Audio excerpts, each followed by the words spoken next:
Let's talk about all the books I read in December and January. There weren't that many, let me tell you. I went on a trip to Macau and South Korea at the beginning of December, and I made that video of plan my travel TBR with me, and then somehow I had no motivation to read during the long flights. I made the mistake of picking up Iron Flame from that list, but it was a fight through every page. I lost interest so fast, and it also kind of sent me into a reading slump. After 2.5 months of starting the book, I'm still only 35% in, so it won't be a part of this reading wrap-up. I feel like overall my December reading was more meh than I expected, but then January started super strong with a 5-star read, so at least it balanced itself out. I also started a new job in January, so moving forward I will try to keep up the schedule of uploading a video every 2 weeks, but I will read probably at a much slower pace and be more picky with my reads. Which is ultimately a good thing, right? Apart from Iron Flame, the only other book I picked up from that travel TBR list that I actually finished was The Fake Boyfriend Fiasco from Talia Hibbert. She never misses when it comes to contemporary romance, I swear. I love her Brown Sisters series, and also read a couple of standalones from her, like Highly Suspicious and Unfairly Cute, which was her YA work last year, and Guarding Temptation, which was more of a novella. The Fake Boyfriend Fiasco had all the elements you need for an enjoyable contemporary romance story: fake dating trope, good banter, a vacation to Spain, I think, a female main character who is sassy and actually has a personality, and a green flag male main character, and no cheating, no cliffhangers. I wouldn't say that it didn't have the miscommunication trope, because as I remember it did, but it was handled well, and it wasn't one of those when you want to rip your hair out because the characters are just plain stupid not to talk about certain things.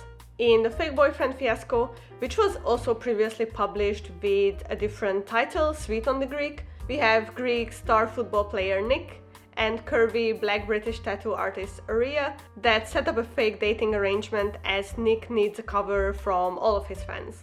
And it's also ideal for Aria as she has sworn off of relationships, but she felt attracted to Nick on a physical level.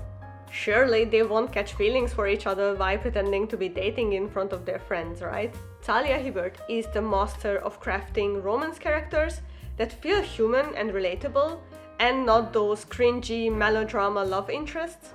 Although I have to say, you can tell that this is one of her earlier works, so her characters have a tiny bit less depth, and they are a little less polished than, for example, the Brown Sisters series.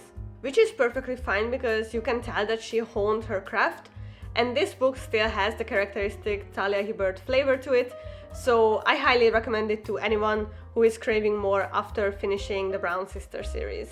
Parallel to contemporary romance, I was also reading The Secret History. Finally.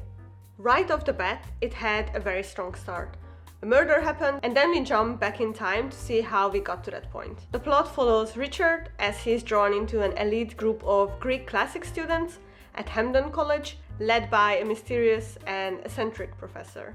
This would have been an amazing book to read critically in high school, but now, as a 27-year-old, I'm not ashamed to admit that my brain probably didn't pick up on all the details that make the story such an interesting one to analyze. What jumped out to me was the narrator Richard and basically his connection to all the other characters. First of all, a large majority of the books I now read has a female narrator, so it was a bit different to read a male narrator this time. Second, it was interesting in a sense that I'm used to the narrator having all the information, or at least being the one who drives the plot, but that wasn't the case in The Secret History. Richard was more of an observer than a participant in the whole thing, joining the elite group of students as an outsider, and still to the end he was being kept at a distance. This theme of isolation or alienation is strong throughout the whole plot. We as readers also receive little information, as the rest of the group withholds some things from Richard. Yet he is the unreliable narrator, which means that we see everything from his perspective and through his emotions, personal biases, and moral dilemmas, which made an interesting contrast. When it comes to the pacing, at times it was too slow for my taste, knowing where the end point was from right at the beginning.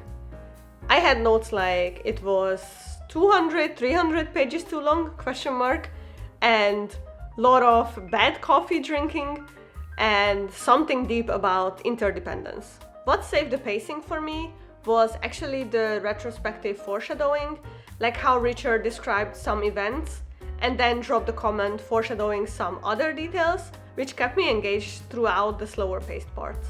Overall, to me, it was a bit funny to see that this is the book that started the dark academia trend, because Richard was not really having a good time, and studying classics was also not romanticized here. If anything, the whole moral dilemma around the murder and the complexities of the characters were more interesting to me than the actual academic setting. I would have loved to spend time analyzing each character one by one, their motivations, how they treat Richard and each other, but even outside of literature class, The Secret History was an enjoyable read. After the complexities of dark academia, I impulse purchased a romance fantasy book that promised a unique setting. In What the River Knows, we journey to 19th century Egypt, along with Ines, who is searching for clues for her parents' disappearance through magical artifacts. We also have an uncle in the picture who seems reluctant to let Ines get close to the archaeological sites, and uncle's assistant, an annoyingly handsome British man named Wit. Let's go one by one because I have mixed feelings about this book. The fact that it's set in Egypt and it features magic seemingly connected to ancient Egypt left me a bit disappointed because it wasn't as heavily elaborated on as I would have liked. I made a note, my favorite parts were when they went to archaeological sites, but that wasn't much, unfortunately. Now the main character, Ines. I'm not sure how much of a fair criticism it is because it is a young adult book, but my god, she made some of the worst character decisions I read in the whole of 2023. To me, it felt like the plot had no flow, it was just Ines doing things impulsively, and things turned out exactly how you would expect them. Her naivety was sort of in character for her, but as a reader, I struggled not to shake the book like, what are you doing, woman? The romance plot could have saved this book for me, but it also fell a bit short to my expectations. They had some funny banter, Wit as a character was interesting enough on his own with his mysterious past, and they had some sweet scenes, but it just didn't grab my heart, you know. I wasn't the biggest fan of his seemingly random hot-cold behavior, and the rhythm of the romance development also felt a bit off. The confession scene took me entirely by surprise, and not in a good way. The book ends on a big cliffhanger, but despite that and the gorgeous cover, I don't think I will continue the series. However, a series that I will definitely continue is Thrown in the Dark. It is the perfect, silly, funny villain romance set in a fantasy world that doesn't take itself very seriously, but still delivers all the tropes we love. I knew it was a good one basically within the first few pages, when we were introduced to the main character forging something very dangerous, and then we got this line.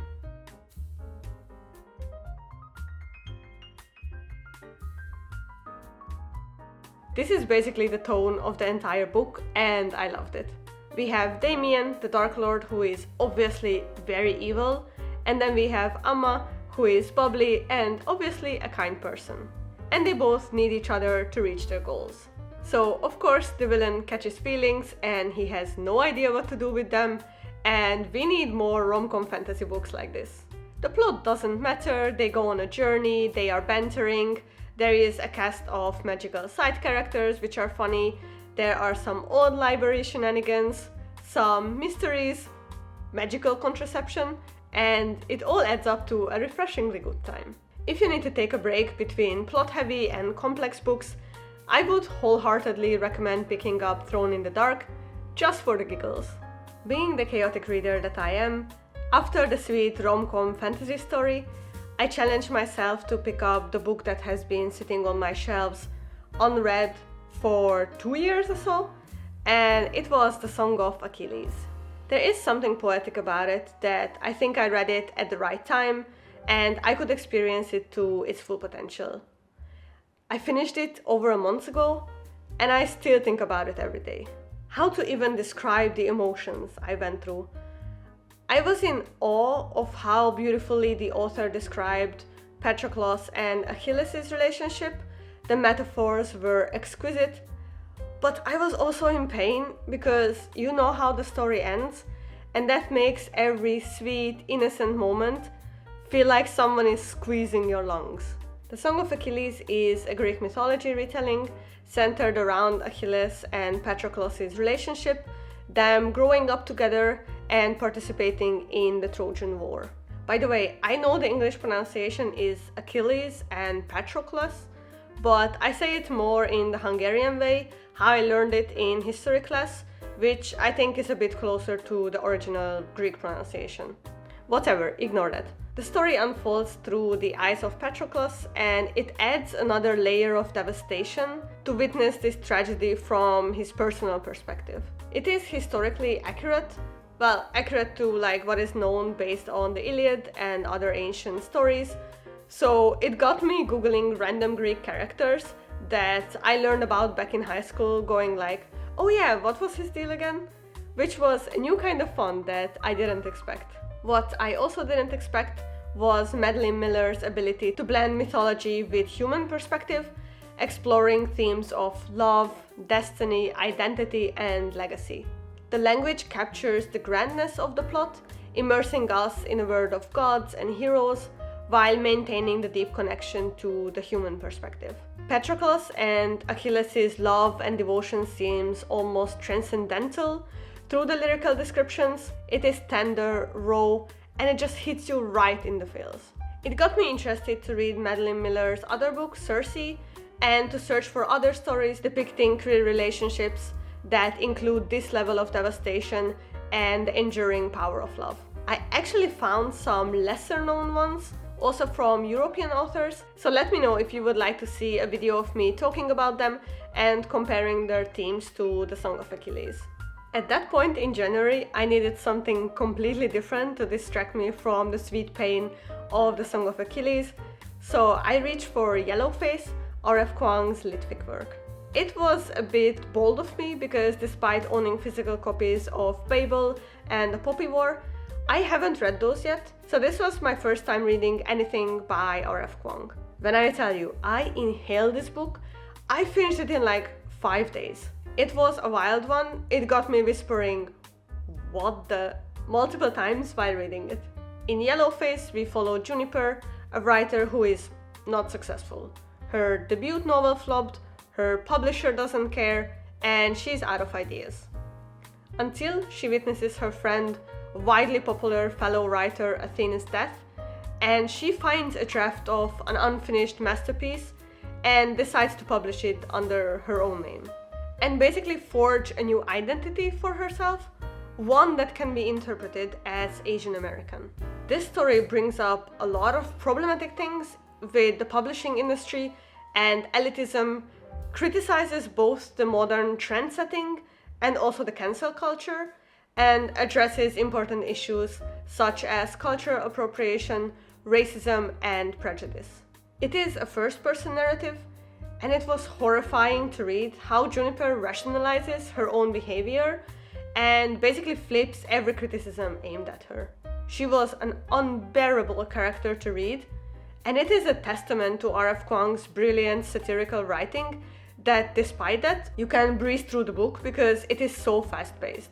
If you are in a reading slump and looking for something more thought-provoking on racial issues, identity theft, and criticism for the publishing industry and also society in general, you need to check out Yellowface. I ended January with another book that has been sitting on my shelf for quite a few months, but I was waiting for the right moment, so I read The 10,000 Doors of January. Because of the rich world building, this felt like there was a whole universe of stories out there, and the author plugged a couple out of the vast numbers. We follow January as she discovers an old book about magical doors through which people can travel between worlds. She always felt like she did not belong. She always felt like an in-between girl, so she sets out to forge her own identity. If I read this book when I was younger, I think the message would have made a stronger impact on me, the one about the magic of stories and imagination and finding yourself. The plot addresses heavier topics such as racism, the loneliness of conforming to what's expected of you as a young woman, finding belonging and freedom, but it failed to really fully draw me in. And I cannot really explain why. It just felt like I was a spectator following the book, but it didn't move me in a way that it was intended to, I think. I had to fight a bit to finish it. Around the 60-70% mark, it was dragging a bit when it came to the plot pacing. By the end, it got me thinking, readers who enjoyed A Study in Drowning will probably enjoy the $10,000 of January as well, because of the coming-of-age story and January's journey to claim her own narrative in a world that works to silence her. It is a book that celebrates the magic of storytelling and the transformative power of stories, so if you enjoy such reads, you should check out the $10,000 of January. So these were all the books I managed to finish in December and January. A bit of a mixed bunch, but with some definite highlights already. Let me know in the comments below which were your favorite books that you picked up recently. I would be happy to hear about them. As I said, now with my new full-time job, my reading will get slower, but hopefully I can keep the bi-weekly upload schedule, which means see you in my next video. Until then, take care, bye!